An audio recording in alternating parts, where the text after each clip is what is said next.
Orient bell tiles studio से आप देख रहे हैं एबीपी न्यूज। नमस्कार, स्वागत है आपका एबीपी न्यूज पर। मैं हूं आपके साथ शीरीन और आप देख रहे हैं रणनीति। और आज दो सबसे बड़े न्यूज मेकर हैं, नागपुर के दुश्मन और मेरठ की सीमेंट किलर। नागपुर दंगे का मास्टरमाइंड माने जाने वाला फहीम खान पुलिस की गिरफ्त में है। आज उससे जुड़े कई खुलासे सामने आए हैं जिसे जानकर हर कोई हैरान है। दिखाएंगे दंगे के नेता पर अब तक के सबसे बड़े खुलासे। इसके बाद शाम 6:30 बजे आपको बताएंगे कैसे एक पड़ोसी से प्रेम के चक्कर में मेरठ की सीमेंट किलर पत्नी ने अपने ही पति के 15 टुकड़े कर दिए। पूरा शहर इस घटना के बाद से सन्न है। दोनों खबरों पर नजर रहेगी हमारी, लेकिन इसी वक्त एक बड़ी खबर इस वक्त की आपको बता दें। संसद से आ रही है। राज्यसभा में जबरदस्त हंगामा हुआ है। अब से कुछ देर पहले टीएमसी सांसद साकेत गोखले ने गृह मंत्री अमित शाह को लेकर टिप्पणी की, जिसे लेकर सदन में दोनों तरफ से जबरदस्त हंगामा हुआ। अमित शाह ने विपक्ष पर पलटवार किया। कुछ विवादित शब्दों को सदन की कार्यवाही से हटाने का आदेश दिया गया है। तो थोड़ी देर पहले राज्यसभा में हंगामा हुआ है। इस वक्त ये बड़ी खबर मिल रही है टीएमसी सांसद साकेत गोखले और गृह मंत्री के बीच। Not yielding, sir. I'm not yielding. He needs to learn to listen. I'm not going to yield. I refuse to yield, sir. 1 second. Under the rules, I am allowed to refuse to yield. I'm not going to refuse. I'm not going to yield to him, sir. 1 second. He can wait for. Mr. Gokhale, listen to the chair, please. When there is a jurisdictional issue, Honorable Home Minister. मान्यवर, Honorable Home Minister. मैंने इन्होंने interpretation किया, डर गए। मैं किसी की कृपा से यहाँ नहीं आया हूँ भाई साहब। मैं 7 बार चुनाव जीत कर आया हूँ। एक आइडियोलॉजी का विरोध कर कर यहाँ नहीं घुस गया हूँ मैं। डरने का क्वेश्चन डज नॉट अराइज। मान्यवर, ये जो जिक्र कर रहे हैं, इस सदन को गलत तरीके की इंफॉर्मेशन दे रही है। इसलिए मैं स्पष्टता करने के लिए, नंबर ऑफ केस जो वो सीबीआई के कह रहे हैं, वो माननीय सुप्रीम कोर्ट के और माननीय हाई कोर्ट के ऑर्डर से चुनावी हिंसा के लिए रजिस्टर किए गए केस है। जो चुनावी हिंसा बंगाल में हुई, ये सारे करप्शन के केस नहीं है मान्यवर। चीर कर रखे। और चुनावी हिंसा किस प्रकार की? चुनाव में हमारी सीटें ज्यादा आ गई, चुन कर जहां हमारा बहुमत था वो बूथों में हत्या की दी गई, महिलाओं के साथ बलात्कार किए गए। जब पीड़ित लोग, कोई एक्शन नहीं, कोई अरेस्ट नहीं, पीड़ित लोग जब पहुंचे हाई कोर्ट में, हाई कोर्ट के ऑर्डर से सीबीआई को जांच दिया गया है मान्यवर। हाई कोर्ट के ऑर्डर से दिया गया है। ये सुप्रीम कोर्ट को भी नहीं मानेंगे, हाई कोर्ट को भी नहीं मानेंगे। जमींदारी कौन कर रहा है वो अब पूरा देश देखेगा। आप हाई कोर्ट को भी नहीं मानते हो। ये सारे सीबीआई के जो केस है मान्यवर, हाई कोर्ट और सुप्रीम कोर्ट के ऑर्डर से रजिस्टर किए गए हैं। और ये कह रहे हैं इनमें परिणाम नहीं आ रहा है। मैं इसलिए परिणाम नहीं आ रहा है, एक भी सीबीआई स्पेशल कोर्ट आज बंगाल में नहीं है, एक भी नहीं बनाई है। Honorable member. And I'll appeal to the members. All these things can happen in the reply, sir. Mind and continue. All this can happen in the reply. ठीक है sir, I'm going to skip CBI and ED. I just want to make one thing clear, sir. No, you made a wrong observation about Darge. I'm skipping it. No, continue. Sir, मेहनत से हम भी आए हैं, वो भी Sabarmati jail में रहे, हम भी साबरमती जेल में रहे। On इंटेलिजेंस ब्यूरो तो आता है सर, होम मिनिस्ट्री के अंदर। This is not fair at all. This is not fair at all. You need to withdraw. This is absolutely not fair, sir. No, this is my time. So then I want a full 12 minutes once all over again. No. They can say their part. One second. According to the parliamentary practices, he should apologize or it should be expunged. You know what? Apologize for what? No way. No. For what? For making a submission. For what? Ridiculous. We will not apologize. I'm never apologizing to you. माफी मांगे sir, चर्चा करना हमारा हक है sir. Honorable members. Sir क्या आप हमें चर्चा नहीं करने देंगे सर? सर ये लोग कितना अनाप शनाप बोलते हैं, हमने कभी बोला है क्या? Would you take your seat now? Take your seat. ये बीजेपी वाले कितना Take कुछ your बोलते हैं seat. डिबेट के टाइम Take में, your तब seat. किसी को नहीं रोका जाता। Take your seat. Honorable members. One second. Honorable members, please. चलिए बात कर लेते हैं महाराष्ट्र की। नागपुर हिंसा पर विधानसभा में बोले मुख्यमंत्री फडणवीस की चादर पर कुरान की आयत नहीं थी। आयत को लेकर अफवाह फैलाई गई। पुलिस और मेरे बयान में कोई फर्क नहीं। पुलिस पर हमला करने वाले नहीं बचेंगे, किसी भी दोषी को नहीं बख्शा जाएगा। फडणवीस ने यह भी कहा कि कब्र में छुपे हैं तो कब्र से निकालेंगे। जानबूझकर हिंसा फैलाई गई है। तो नागपुर हिंसा पर विधानसभा में सीएम फडणवीस का यह बयान कि चादर पर कुरान की आयत नहीं थी, सिर्फ अफवाह फैलाई गई। त्याला मॅग्निफाय करूनही व्हेरिफिकेशन केलं, पण जाणीवपूर्वक आयाती जाळल्या अशा प्रकारचे त्या ठिकाणी मेसेजेस फिरवण्यात आले आणि त्यातून अशा प्रकारची घटना पुढची जी काही आहे ती घडलेली आहे। आणि म्हणून अशा प्रकारे जे लोक सामाजिक स्वास्थ्य बिघडवतात, जाणीवपूर्वक अशा प्रकारच्या अफवा पसरवतात, त्यांनाही दोषी धरण्यात येईल आणि त्याची कारवाई झालेली आहे। काही लोकांना पकडलेलं देखील आहे। त्यामुळे या संदर्भात कुठल्याही परिस्थितीमध्ये अतिशय कडक कारवाई ही केल्याशिवाय आम्ही थांबणार नाही। मी पुन्हा एकदा सभागृहाला या निमित्ताने आश्वस्त करू इच्छितो की कायदा आणि सुव्यवस्थेच्या निमित्ताने निश्चितपणे अनेक चॅलेंजेस आपल्या समोर आहेत, पण राज्य सरकार ते चॅलेंजेसला सामोरं जाऊन त्यातनं राज्यातल्या जनतेला चांगल्यात चांगलं कायदा आणि सुव्यवस्थेची परिस्थिती कशी असेल राखता येईल असा प्रयत्न राज्य सरकार निश्चितपणे करते। और अब ताजा अपडेट के लिए आपको लिए चलते हैं मेरे सहयोगी मृत्युंजय हमारे साथ लाइव जुड़ गए हैं। मृत्युंजय, मुख्यमंत्री बार बार कह रहे हैं कि सख्त एक्शन होगा, किसी को बख्शा नहीं जाएगा। अभी ताजा अपडेट क्या है कार्रवाई से जुड़ा हुआ अभी, और बाकी आपके पास कोई इंफॉर्मेशन? शिरीन, बिल्कुल। देखिए, अगर हम नागपुर में जो हिंसा हुई इसकी बात करें तो अब तक नागपुर पुलिस ने 6 एफआईआर दर्ज किए हैं। इस 6 एफआईआर में लगभग 60 लोगों की गिरफ्तारी हो चुकी है। लेकिन इस पूरे हिंसा के दौरान, पूरे उपद्रव के दौरान 1250 लोग, लगभग 1250 लोग शामिल थे, ऐसा पुलिस की जांच में सामने आया है। और पुलिस ने लगभग 125 सीसीटीवी फुटेज बरामद किए हैं। इन 125 सीसीटीवी फुटेज में 120 से 140 लोगों की पहचान हो चुकी है। और इसके अलावा सीसीटीवी फुटेज के अलावा जो मीडिया फुटेज है, सोशल मीडिया पर जो फुटेज है, इसके अलावा सोशल मीडिया प्रोफाइल्स हैं, उसको साइबर सेल की टीमें जांच कर रही हैं और चेहरों की पहचान की जा रही है। साथ ही साथ जिन आरोपियों को गिरफ्तार किया गया था उन्हें पुलिस रिमांड 21 मार्च तक की पुलिस रिमांड में भेजा गया है। पुलिस रिमांड में रहने के दौरान उनसे पूछताछ करके जो उस दंगाइयों के साथ अन्य जो दंगाई दाएं बाएं दिख रहे हैं उनकी भी पहचान की जा रही है। इस प्रकार से गिरफ्तारियों का सिलसिला हो रहा है। अब तक ये गिरफ्तारियों की संख्या 60 पहुंच चुकी है। जिन्हें गिरफ्तार किया गया उन्हें कोर्ट में पेश किया गया। 21 मार्च तक की पुलिस हिरासत में भेजा गया है और पुलिस सूत्रों की माने तो आज रात और कल भी और भी अधिक गिरफ्तारियां हो सकती हैं। जी, नजर आप बनाकर रखिएगा। बहुत शुक्रिया आपका मृत्युंजय इस तमाम जानकारी के लिए। देखिए, नागपुर हिंसा के पीछे क्या कोई सियासी कनेक्शन है? ये सवाल यहां इसीलिए उठ रहा है कि पुलिस ने जिस फहीम खान नाम के आरोपी को गिरफ्तार किया है वो एक राजनीतिक दल से जुड़ा हुआ है। लेकिन हिंसा के बाद उसकी एक और पहचान सामने आ रही है, भीड़ जुटाने वाला, लोगों को उकसाने वाला, नागपुर का गुनहगार। यानी फहीम खान ने विश्व हिंदू परिषद और बजरंग दल के औरंगजेब की कब्र हटाने को लेकर किए गए विरोध प्रदर्शन का जवाब देने के लिए हिंसा की साजिश रची। हालांकि इन सवालों के जवाब जांच के बाद ही सामने आए।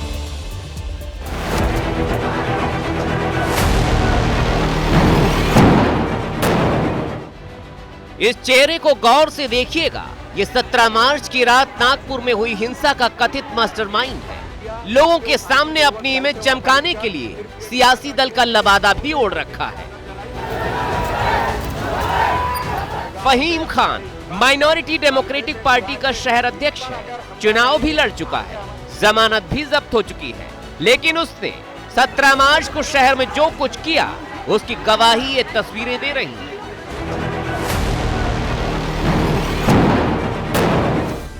पुलिस ने एफआईआर दर्ज की है। उसके मुताबिक दिन में विश्व हिंदू परिषद और बजरंग दल के लोगों ने गांधी गेट के पास छत्रपति शिवाजी महाराज की प्रतिमा के सामने औरंगजेब की कब्र हटाने को लेकर विरोध प्रदर्शन किया और औरंगजेब का प्रतीकात्मक पुतला फूंका।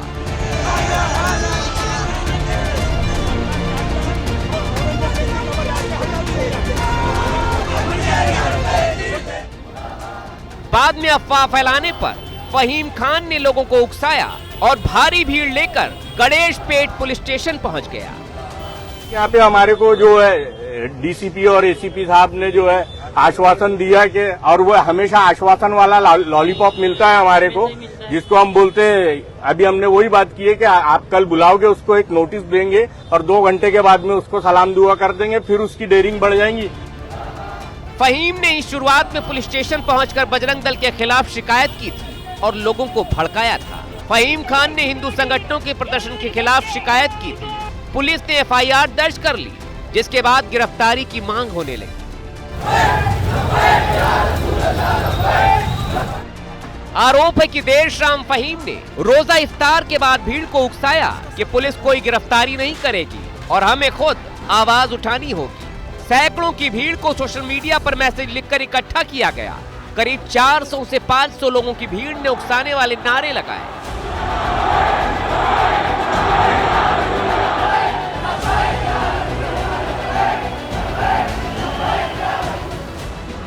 उपद्रवियों ने एक धर्म के खिलाफ झूठी अफवाह भी फैलाई और पुलिस को लेकर भी नारेबाजी की। भीड़ कुल्हाड़ी, पत्थर, लाठियां और दूसरे खतरनाक हथियारों के साथ सड़क पर उतर आई और फिर देर शाम दंगा शुरू हो गया।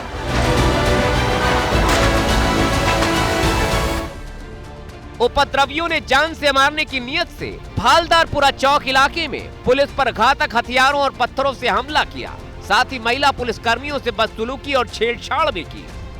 महिला कर्मचारियों का विनय भंग करने का प्रयत्न किया गया, महिला कर्मचारियों के ऊपर हमला भी करने का प्रयत्न किया, हमला भी हुआ है, विनय भंग भी हुआ है और ये वीडियो के माध्यम से यह स्पष्ट होता है। निश्चित ही ये सब जो दंगाखोर है इनके ऊपर कड़क कार्रवाई होनी चाहिए और कड़क कार्रवाई होगी, ये मेरा विश्वास है। यानी साफ है, फहीम खान ने भीड़ बुलाकर सुनियोजित तरीके से दंगा भड़काया। फहीम खान नागपुर पुलिस की गिरफ्त में है। हमारे पास में जो नाम है सब नागपुर के हैं, एक तो ये एक इम्पॉर्टेंट चीज़ है उसमें। और अगर इन्होंने कॉन्स्पायर करके एक जगह पे आए और सुबह के इंसिडेंट के बाद में फिर ये लोग सब मिले हैं, तो वही जैसे मैंने बताया कि इसमें जो वो लिंक है, कैसे इन्फॉर्मेशन गई, अगर ये बाहर से लोग आए हैं, वही चीज़ हम देख रहे हैं। इसमें हमारे पास जो अरेस्ट हुआ है उनकी इंटेरोगेशन चल रही थी। अब आरोपी फहीम पुलिस के सामने जो उगलेगा, पुलिस आगे की कार्रवाई करेगी। फिलहाल फहीम 21 मार्च तक पुलिस हिरासत में है। देखिए, नागपुर में हुई हिंसा के बाद जो तस्वीरें सामने आ रही हैं वो बेहद डरा देने वाली हैं। जो खुलासे हो रहे हैं वो तो चौंकाने वाले हैं। हम आपको 2 तस्वीरें दिखाते हैं। पहली तस्वीर नागपुर दंगे के कथित मास्टरमाइंड फहीम खान की है, जिस पर दंगा भड़काने का आरोप लगा है। दूसरी तस्वीर 17 मार्च की है, जिस दिन नागपुर में दंगे भड़के। हंसापुर इलाके के वीडियो में आप साफ देख सकते हैं कि किस तरीके से सड़कों पर उपद्रवी तांडव मचा रहे हैं।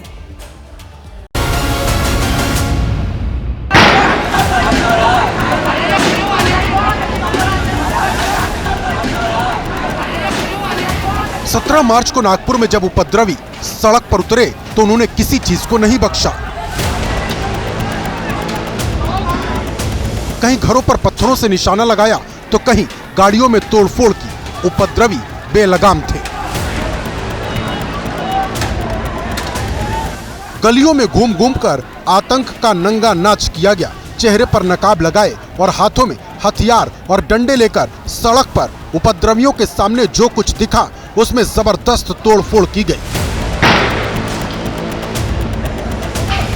7 मिनट के इस वीडियो में साफ दिख रहा है कि दंगाइयों को किसी का खौफ नहीं है। वो लोगों को ललकार भी रहे हैं और जमकर पत्थरबाजी भी कर रहे हैं।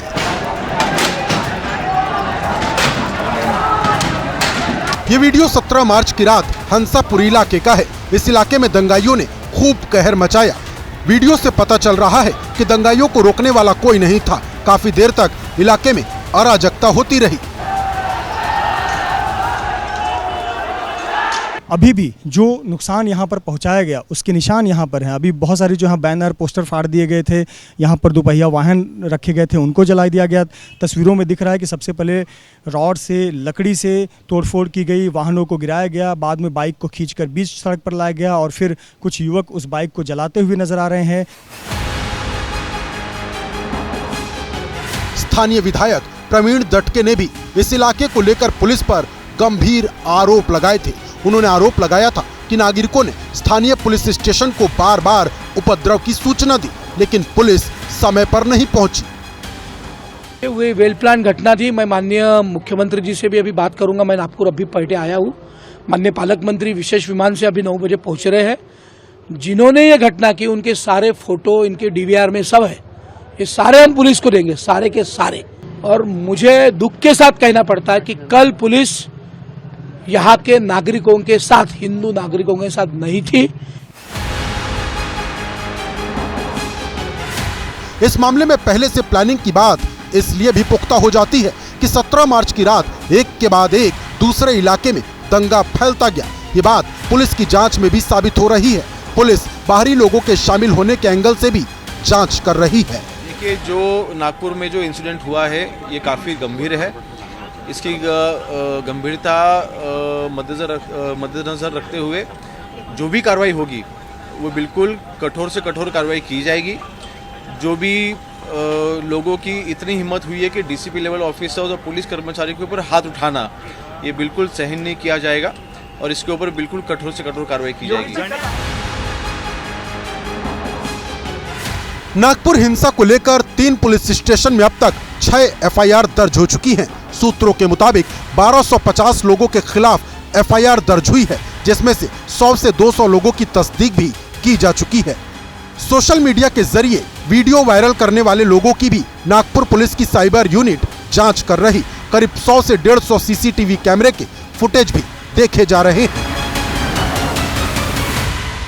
उस दिन भी मैं यहाँ पे आया था और ये लास्ट पॉइंट है जहाँ पे लास्ट जो घटना हुई है, इसलिए हमने यहाँ पे अभी आके चेक किया। हमारे अधिकारी सब लोग यहाँ पे रेगुलरली राउंड ले रहे हैं, तो मैं भी उसके एक पार्ट में यहाँ पे आया हूँ। मैं बहुत सालों से सब लोग यहाँ पे रह रहे हैं। फर्स्ट टाइम ऐसी घटना हुई। ये सब चीज़ें कि क्या कारण था, इनसे भी हम असेसमेंट कर रहे हैं। पुलिस ने 50 से ज्यादा लोगों को गिरफ्तार किया है। पुलिस इस एंगल से भी जांच कर रही है कि दंगाइयों का किसी कट्टरपंथी गुट या प्रतिबंधित संगठन से तो संबंध नहीं।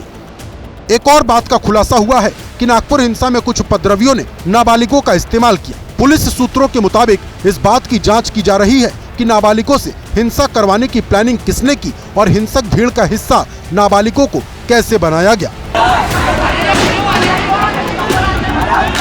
यानी कुल मिलाकर ये बात साफ है कि औरंगजेब के बहाने नागपुर में भारी पैमाने पर हिंसा फैलाने की साजिश रची गई। सड़कों पर तांडव होता रहा और उपद्रवी अपने खौफनाक मंसूबों को अंजाम देते रहे।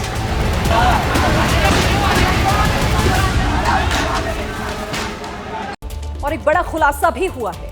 नागपुर हिंसा का कश्मीर पैटर्न सामने आने की बात हो रही है। आपको यहाँ जानकारी दे दूं कि नागपुर में सार्वजनिक संपत्ति को नुकसान पहुंचाया गया।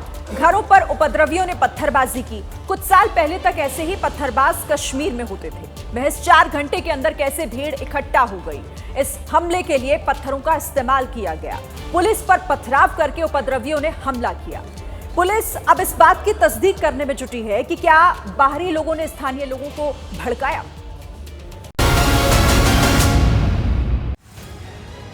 नागपुर हिंसा को लेकर रोजाना नए खुलासे हो रहे हैं। इसके पीछे सोची समझी साजिश तो नजर आ ही रही है। साथ ही अब एक और नया खुलासा हुआ है, जिसको लेकर खुफिया एजेंसियां चौकन्नी हो गई हैं।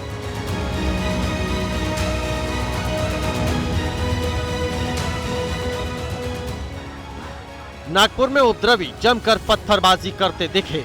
घरों और सार्वजनिक संपत्तियों को खूब निशाना बनाया गया, लेकिन इसी पत्थरबाजी ने अब पुलिस और प्रशासन को अलर्ट कर दिया है। दरअसल महाराष्ट्र गृह विभाग के सूत्रों के मुताबिक नागपुर हिंसा के दौरान हुए पथराव का पैटर्न कश्मीर स्टोन पेल्टिंग की तरह नजर आ रहा है। पुलिस इस बात की जांच कर रही है कि महज 4 घंटे के भीतर लोगों तक मैसेज पहुंचाकर भीड़ को इकट्ठा होने के लिए कहना ये कुछ और ही इशारा करता है। हमले के लिए आसपास के पत्थरों का इस्तेमाल करना, पुलिस को टारगेट करना कश्मीर के पुराने दौर की याद दिला रहा है। उपद्रवियों ने शहर की सड़कों पर जमकर पत्थर चलाए, साथ ही पुलिस पर भी पत्थर फेंके गए। पुलिस अब कश्मीर के पत्थरबाजी के एंगल से भी जांच कर रही है। कि इतनी भारी मात्रा में पत्थर कहां से लाए गए थे। क्या बाहरी लोगों ने नागपुर में हिंसा वाले इलाकों में आकर उपद्रव मचाया? एक तरफ नागपुर पुलिस की अलग अलग पुलिस टीमें इस मामले की जांच कर रही हैं, लेकिन इसके साथ ही एक पैरेलल जांच महाराष्ट्र एटीएस भी कर रही है। एटीएस का एंगल कश्मीर के पत्थरबाजों से जुड़ा हुआ है। पुलिस ये जानना चाहती है कि क्या इसमें कश्मीर के स्टोन पेल्टिंग यानी पत्थरबाजी से जुड़ा हुआ कोई लिंक है या फिर उससे कोई प्रेरणा ली गई है। यानी दंगे की भड़काऊ टूल किट हर जगह काम कर रही थी। एक और टूल किट का खुलासा हुआ है। सूत्रों के मुताबिक हिंसा शाम के समय मगरिब की नमाज के बाद हुई। पुलिस को शक है कि ये योजना मस्जिद में बनाई गई होगी जहां नमाज पढ़ी गई थी। हालांकि सूत्रों की माने तो पुलिस अभी इसकी जांच में लगी हुई है। ये बात भी सामने आई है कि दंगाइयों में ज्यादातर लोग पास की ही मस्जिद में इफ्तार कर रहे थे। पुलिस के मुताबिक कई दंगाइयों ने नमाज पढ़ने के बाद इफ्तारी की और फिर हिंसा करने के लिए सड़क पर उतर गए। अब पुलिस जांच कर रही है कि मस्जिद पर किसी ने इकट्ठा हुई भीड़ को बरगलाया था और किस बात पर जोर देकर लोगों को उकसाया गया।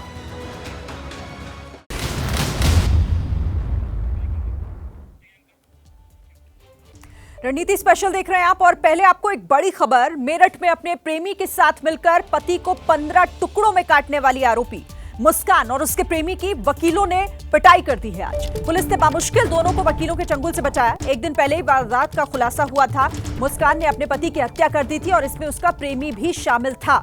और इस वक्त की बड़ी खबर इससे जुड़ी ये है, ये देखिए तस्वीरें भी आपके सामने हैं। मुस्कान और साहिल दोनों को वकीलों ने पीटा है। प्रेमी के साथ मिलकर पति की हत्या का ये मामला, जिसमें वकीलों ने पिटाई कर दी दोनों की। पुलिस ने बीच बचाव करके किसी तरीके से वहां से निकाला है। तस्वीरें आपके सामने।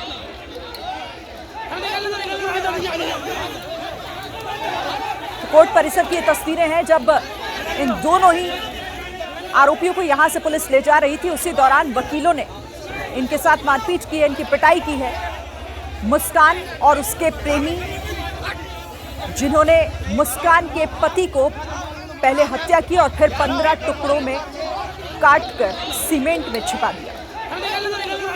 वकीलों का गुस्सा भड़का इन दोनों के ही ऊपर। दो तस्वीरें आपके सामने। बामुश्किल पुलिस ने वकीलों के चंगुल से इन्हें छुड़ाया और फिर वहां से लेकर गई। देखिए, यूपी के मेरठ में एक पत्नी ने अपने बॉयफ्रेंड के साथ मिलकर अपने पति की हत्या कर दी। हत्या करने के बाद लाश के कई हिस्से किए और एक ड्रम में भरकर उस पर सीमेंट डाल दिया। यह सनसनीखेज कांड 4 मार्च को हुआ और इसका खुलासा 18 मार्च को हुआ। पत्नी, बॉयफ्रेंड, सीमेंट और चाकू, इन 4 शब्दों में छिपी है मेरठ के सौरभ राजपूत के मर्डर की पूरी हिस्ट्री। प्यार, शादी, धोखा और कत्ल की ऐसी डरावनी कहानी जिसको सुनकर आपकी रूह कांप जाएगी। जी हां, एक पत्नी ने प्रेमी के साथ मिलकर पति की बेरहमी से हत्या कर दी। साजिश ऐसी कि किसी को भनक तक न लगे। आप सोचने पर मजबूर हो जाएंगे कि आखिर समाज किस ओर जा रहा है। कोई अपने घर में घर वालों के साथ भी सुरक्षित नहीं। ये सौरभ राजपूत हैं, लंदन में नौकरी करते थे। 25 फरवरी को पत्नी मुस्कान का जन्मदिन था। ठीक एक दिन पहले 24 फरवरी को सौरभ जन्मदिन मनाने लंदन से मेरठ आए। जन्मदिन भी मना, जश्न भी हुआ। दिन बीत रहे थे। सौरभ राजपूत मेरठ के इंदिरा नगर स्थित घर में अपनी पत्नी और 6 साल की बेटी के साथ रह रहे थे। 4 मार्च को जब सौरभ सो रहा था तभी पत्नी मुस्कान ने अपने प्रेमी को फोन किया और घर बुलाया, जिसके बाद चाकू से गोदकर सौरभ की हत्या कर दी और फिर बाथरूम में ले जाकर कटर से उसके शरीर के कई टुकड़े किए। सौरभ मर चुका था, उसकी लाश के टुकड़े टुकड़े हो चुके थे। अब पत्नी मुस्कान और उसके बॉयफ्रेंड साहिल के सामने बड़ा सवाल था कि सौरभ की लाश को ठिकाने कैसे लगाया जाए। इसके लिए इस ड्रम का इस्तेमाल किया गया। ये जो ड्रम आप देख रहे हैं, जिसे रिक्शे में रखकर पुलिस ले जा रही है, इसी ड्रम में सौरभ के शव के टुकड़ों को साहिल और मुस्कान ने भरा। उसमें सीमेंट का घोल मिलाया और नीले रंग का ड्रम बंद कर दिया। वो चाकुओं से वार कर उसके सीने पर उसकी हत्या कर दी गई थी और उसके बाद ये बाथरूम में ले जाके उसका जो गर्दन है, सिर, उसको इन्होंने चाकू से काटा है और जो हथेलियां हैं उसको काट कर एक ड्रम में भरकर उसमें सीमेंट भर दिया था। मर्डर करने के बाद इन्होंने जो ड्रम है वो घंटाघर से और जो सीमेंट वगैरह है वो आपका शारदा रोड से खरीदा, उसके बारे में वेरीफाई किया जा रहा है। हत्या करने के बाद मुस्कान और साहिल नॉर्मल थे। 6 साल की बेटी का एग्जाम 3 मार्च को ही खत्म हो चुका था। उसे नानी के घर पहले ही छोड़ दोनों बिना किसी डर और खौफ के हिमाचल प्रदेश घूमने निकल गए। शिमला गए, मनाली गए, शॉपिंग की, मौज मस्ती की। उसको कमरे में छोड़कर ये दोनों ही लोग शिमला, मनाली और कसौल चले गए थे और ये परसों ही वापस रात में लौटे थे। जो इनकी बेटी थी, उनका एग्जाम खत्म हुआ था और ये नानी के पास अक्सर छोड़ दिया करते हैं। सैटरडे संडे को अक्सर ये अपने नानी के पास ही रहा करती थी। तो पिछले 10-12 दिन से ये अपने नानी के साथ ही रह रही थी। अब सवाल यह है कि पुलिस को पता कैसे चला सीमेंट के ड्रम में सौरभ की लाश है। 2 दिन पहले जब मुस्कान वापस लौटी तो उसने गोलमोल तरीके से अपनी मां को ये पूरी वारदात बताई, जिसके बाद ये बात लीक हुई और पुलिस तक पहुंची और पुलिस ने फिर इस पूरे मामले का खुलासा किया। पुलिस ने बताया कि मुस्कान सौरभ के परिवार का नाम डालकर केस को उलझाने की कोशिश कर रही थी। कल जो मुस्कान है उसने अपनी फैमिली को भी गुमराह करने का प्रयास किया था कि जो सौरभ है उसकी हत्या उसके परिजनों ने कर दी है और तब तक पुलिस को सूचना लग गई थी। सूचना के आधार पर इससे पूछताछ की गई।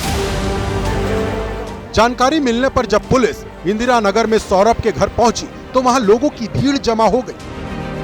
अब पुलिस के सामने सबसे बड़ी चुनौती थी जम चुके सीमेंट के ड्रम से सौरभ के शव को बाहर कैसे निकाला जाए। प्लास्टिक के ड्रम में नीचे सौरभ की लाश के टुकड़े थे और ऊपर सीमेंट भरा था। काफी मशक्कत के बाद भी जब सीमेंट नहीं टूटा तो पूरे ड्रम को ही पोस्टमार्टम हाउस भेज दिया गया, जहां हथौड़ों से सीमेंट तोड़कर लाश के टुकड़े निकाले गए। सर अलग था, पैर के पंजे अलग, शरीर के अलग अलग कई टुकड़ों को इकट्ठा कर सौरभ के शव का पोस्टमार्टम किया गया।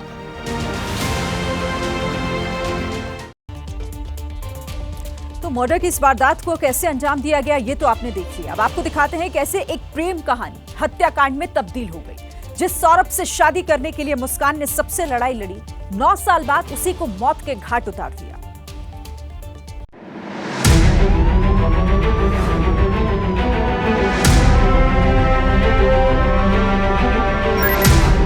माथे पर सिंदूर, सिर पर पीला कपड़ा डाली, ये है मुस्कान। पति की हत्या करने के बाद मुस्कान और साहिल इस वक्त पुलिस की गिरफ्त में हैं। मार्च की शुरुआत में जो हुआ वो पहले भी हो सकता था, लेकिन सौरभ की किस्मत ने उसे बचा लिया। सौरभ की हत्या की प्लानिंग मुस्कान और साहिल ने नवंबर से ही बना ली थी, लेकिन कई प्रयास नाकाम रहे। पुलिस इस डरावने और सनसनीखेज मर्डर केस की परत दर परत खोल रही है। पिछले 24 तारीख को ही वापस आए थे और 25 तारीख को भी जो ये है इनकी वाइफ मुस्कान, उनके द्वारा प्रयास किया गया था और ये प्लानिंग करीब नवंबर से ये कर रहे थे इनको मारने की। नवंबर से शुरू हुई प्लानिंग फरवरी के बाद आखिरकार मार्च में सफल हुई और इन दोनों ने मिलकर सौरभ को मौत की नींद सुला दिया। सौरभ को मारने के लिए धारदार चाकू भी उसके मेरठ पहुंचने से पहले ही ले लिया गया था, क्योंकि सौरभ अपने पासपोर्ट को रिन्यू करवाने और अपनी पत्नी का जन्मदिन मनाने भारत आ रहा था। उसे क्या पता था कि उसकी पत्नी ही उसको मौत के घाट उतारने के लिए घात लगाए बैठी है। दोनों ने मिलकर किए। जो चाकू था बताया, चाकू पकड़ा था मुस्कान ने, उसके बाद हाथ पकड़ के इसने उस पे जो उसकी छाती पे उसमें वार किया।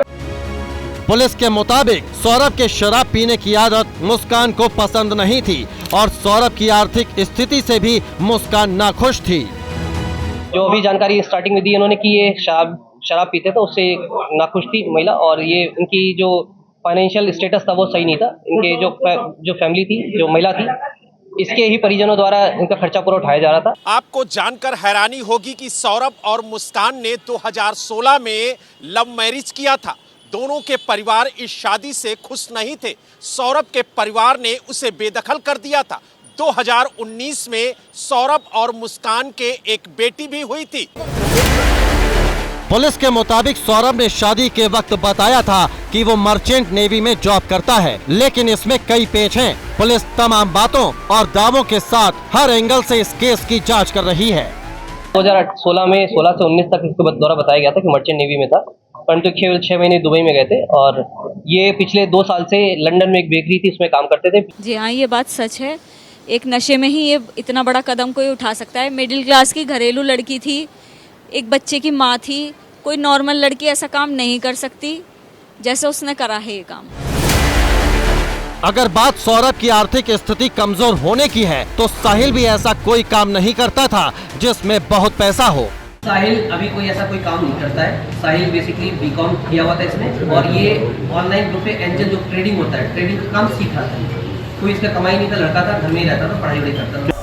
मुस्कान मेरठ के इंदिरा नगर इलाके में अपनी 6 साल की बच्ची के साथ एक मकान में किराए पर रह रही थी। 2016 में हुई लव मैरिज कुछ साल तक सही चली, लेकिन वक्त के साथ रिश्तों में दरारें आने लगी। सौरभ के लंदन जाने के बाद मुस्कान की इंदिरा नगर के ही रहने वाले साहिल शुक्ला से मुलाकात हुई। दोनों 8वीं तक साथ पढ़े थे। कॉमन फ्रेंड्स के जरिए दोनों करीब आए और मुलाकातें दोस्ती से प्यार में तब्दील हो गयी। और पिछले 2 साल से भी लगातार ये बाहर था। इसका संबंध साहिल से 2019 से था। साहिल लगातार इसे घर पे आता जाता रहा। इस चीज की जानकारी सौरभ को हो चुकी थी। एक बार लैंडलॉर्ड ने भी इनको पकड़ा था। इन सभी चीजों को देखते हुए इसमें इन्होंने प्लानिंग की थी ताकि इसको रास्ते से हटा दिया जाए। भैया हमारे से कभी बात ही नहीं हुई, ना किसी से, वो नमस्ते तक नहीं करती थी किसी से, तो बात ही कहाँ से। तो वो तो दरवाजा खोला, सामान लिया और फिर अपना गेट बंद कर लेती थी। जब वो आते थे जोमेटो वाले तो वो गेट खोलती थी, अपना सामान लेके अंदर चली जाती। जो सामान भी है वो ऑनलाइन मंगाती थी, सिर्फ घर पे जो लोग? जी ऑनलाइन मंगवाती थी। या कभी उसके घर पे भी कोई आता था कि नहीं? नहीं, वो ही आता था, वो लड़का जुड़े वाला, बस वो जुड़े वाला लड़का। हाँ, उसे देखा और किसी को नहीं देखा। मुस्कान और साहिल की मुलाकातें बढ़ने लगी। इसकी भनक सौरभ को भी लग गई थी। सौरभ मुस्कान और साहिल की करीबी पर सवाल उठाने लगा और 2021 में बात तलाक तक पहुंच चुकी थी। 2021 में भी सौरभ द्वारा डाइवोर्स फाइल किया गया था, परंतु इनके परिजनों द्वारा समझा बुझा के इनको वापस ले आया गया था। सौरभ इस बात से लगातार नाखुश चल रहा था। उसने लगातार इसको भी कन्फ्रंट किया था साहिल को कि क्यों मेरी वाइफ के पास तुम आते जाते हो। और लेकिन फिर रिश्तों में सुधार हुआ और सौरभ जब भी भारत आता था तो बेटी और पत्नी के साथ ही रहता था। मैंने कि बेटा कोई घर वाला इतना हार्ड नहीं दिल का होता कि कोई अपनी औलाद को मारेगा, तुम मुझे हकीकत बता दो। जब उसे मैंने बिलीव दिया तो वो सच्चाई बोली कि मैंने और मेरे दोस्त ने मिलके मारा। मैंने उसे खाने में नशीली दवाई दे रखी थी और जब वो बेहोश हो गया तो मैंने अपने दोस्त को बुलाया और उसके सीने में चाकू मारा है और फिर घसीट के बाथरूम में ले गए हैं। उसके बाद उसके टुकड़े कर। उसे जीने का हक नहीं है जी मेरी बेटी का, उसे फांसी होनी चाहिए। इसमें सहयोग भी कर सकता हूँ किसी भी तरह का। अब सौरभ इस दुनिया में नहीं है। हत्या करने वाली उसकी पत्नी और पत्नी के बॉयफ्रेंड के चेहरे पर कोई डर और पछतावा नजर नहीं आ रहा। अगर डर होता तो मर्डर के कुछ घंटों बाद दोनों लंबी छुट्टियों के लिए हिमाचल ऐसे घूमने न जाते। सवाल है कि भारतीय समाज कहां जा रहा है? क्या जान लेना और वो भी इतनी क्रूरता से इतना आसान है? तो रिश्तों का कत्ल करती है कहानी वाकई रोंगटे खड़े कर देने वाली है। इस मामले में अभी ताजा अपडेट क्या है, सीधे आपको मेरठ लिए चलते हैं। वहां से लाइव जुड़ गए हमारे संवाददाता बलराम पांडे। बलराम, हालांकि अब पुलिस ने भी कई अहम खुलासे इस पूरे मामले को लेकर किए हैं, लेकिन अभी कुछ और चीजें निकलकर सामने आ रही हैं। क्या आप ग्राउंड पर हैं? क्या अपडेट है आपके पास? बिल्कुल, देखिए जिस तरीके से हमारी पुलिस अधिकारियों से बात हुई, उनका साफ तौर से कहना है कि कड़ियां जोड़ी जा रही हैं, सबूतों को खंगाला जा रहा है, किस तरीके से हत्या की गई, कहां से सीमेंट खरीदा गया, कहां से चाकू लिया गया, ये तमाम चीजें पता हो गई हैं। लेकिन जब ये लोग 4 मार्च को यहाँ से निकले थे तो कहाँ रुके थे, किन होटलों में रुके थे, पैसे कहाँ से आए, किस तरीके से इनके पास फंड पहुँचा और क्या क्या इन्होंने खरीदारी की, कहाँ घूमे हैं, इन सब की डिटेल पुलिस निकाल रही है और कोशिश की जा रही है कि सबूतों को इकट्ठा किया जाए पुलिस की तरफ से और उन सबूतों को कोर्ट में पेश करके कड़ी से कड़ी सजा दिलाई जाए इन आरोपियों को। इस कोशिश में मेरठ पुलिस जुटी हुई है, लेकिन जिस तरीके से ये पूरा मामला निकल के आया, जिस तरीके से दिल दहला देने वाली ये हत्या हुई है, उसको लेकर पूरे मेरठ में एक तरीके से कहा जाए तो सनसनी फैली हुई है और लोग खौफजदा है कि इस तरीके की भी वारदात मेरठ के अंदर हो सकती है, क्योंकि अभी हाल फिलहाल में हमने इस तरीके की हत्या और इस तरीके की क्रूरता नहीं देखी है। और यही वजह है कि जब मेरठ पुलिस इनको कोर्ट में पेश करने के लिए कचहरी लेकर के गई, यानी कोर्ट लेकर के गई, तो वहां पर भी इनके खिलाफ जो है पहले नारेबाजी हुई और उसके बाद जो वहां पर वकील थे उन्होंने इन पर हमला किया और एक तरीके से कहा जाए कि मारपीट भी की गई। तो कहीं ना कहीं जिस तरीके की तस्वीरें देखने को मिल रही हैं, और सबसे बड़ी बात आपको बताएं कि जब हमने मुस्कान के परिजनों से बात की तो उसके माता पिता ने भी कहा कि हमें ऐसी बेटी नहीं चाहिए, मैं कानून से गुजारिश करूंगा कि इसे कड़ी से कड़ी सजा मिले, फांसी की सजा हो, और इसके लिए अगर कोई सहयोग प्रशासन मुझसे चाहेगा तो मैं देने के लिए तैयार हूं। तो यानी इतनी नफरत परिजनों को है, क्योंकि जिस तरीके से हत्या की गई उसको सुन करके परिजन भी खौफजदा हैं, वो डरे हुए हैं, सहमे हुए हैं कि उनकी बेटी इस तरीके का कृत्य भी कर सकती है, ये बयां नहीं कर पा रहे। और जिस तरीके से हमने जहां मुस्कान रहती थी वहां आस पड़ोस में बात की तो उन्होंने कहा कि मुस्कान ने कभी किसी से बात ही नहीं की, सिर्फ वो खाना ऑनलाइन मंगाती थी और उसको लेने के लिए सिर्फ गेट खोलती थी और बाहर किसी से बात नहीं करती थी। तो जो तमाम चीजें निकल के आई हैं, उन कड़ियों को जोड़ने की कोशिश मेरठ पुलिस कर रही है और उम्मीद जताई जा रही है कि जल्द ही सबूतों को इकट्ठा करके जो चार्जशीट है वो मेरठ पुलिस की तरफ से फाइल की जाएगी। जी ठीक है, बहुत शुक्रिया आपका बलराम। नजर बनाकर रखिएगा इस बड़ी खबर पर। तो ये जघन्य घटना और इस घटना से जुड़ा हुआ एक अपडेट एबीपी न्यूज आपको देगा। आखिरकार भारतीय मूल की अंतरिक्ष यात्री सुनीता विलियम्स सुरक्षित धरती पर लौट आई हैं। हालांकि एक बार वो वक्त भी आया जब नासा के कंट्रोल रूम से सुनीता के स्पेसक्राफ्ट का संपर्क टूट गया था, लेकिन हिम्मत और सब्र ने दिखा दिया कि इंसान असंभव को भी संभव बना सकता है।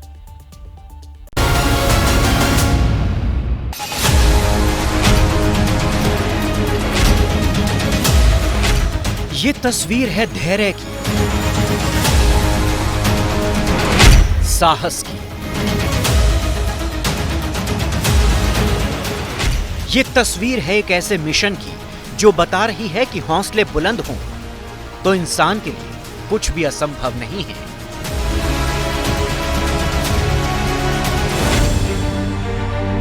$268 दिन के बाद क्रू 9 के अंतरिक्ष यात्री सुनीता विलियम्स और बैरी विल्मोर 2 और एस्ट्रोनॉट के साथ अमेरिका के फ्लोरिडा में समुद्र तल पर सकुशल उतर गए।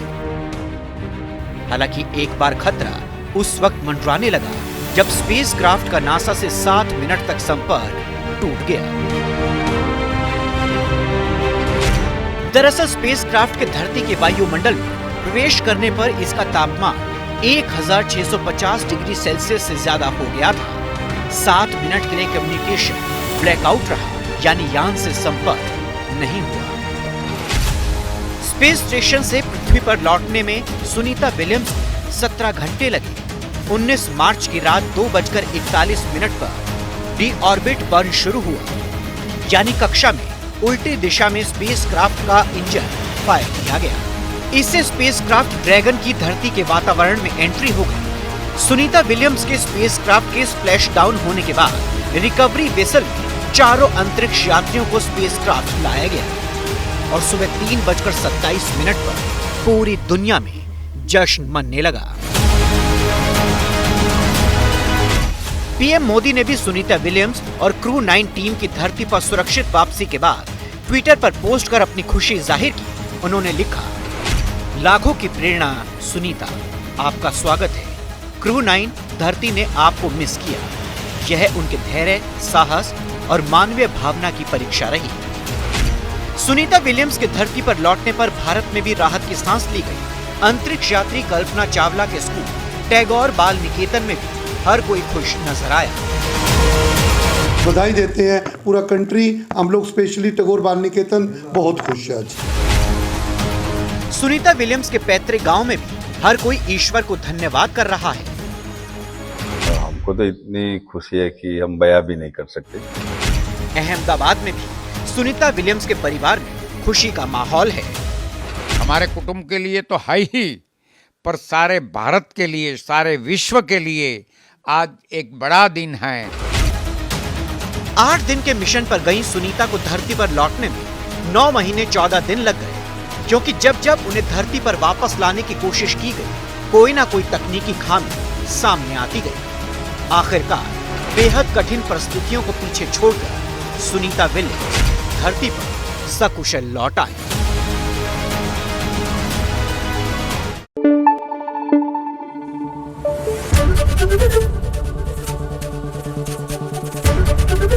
एबीपी न्यूज आपको रखे आगे।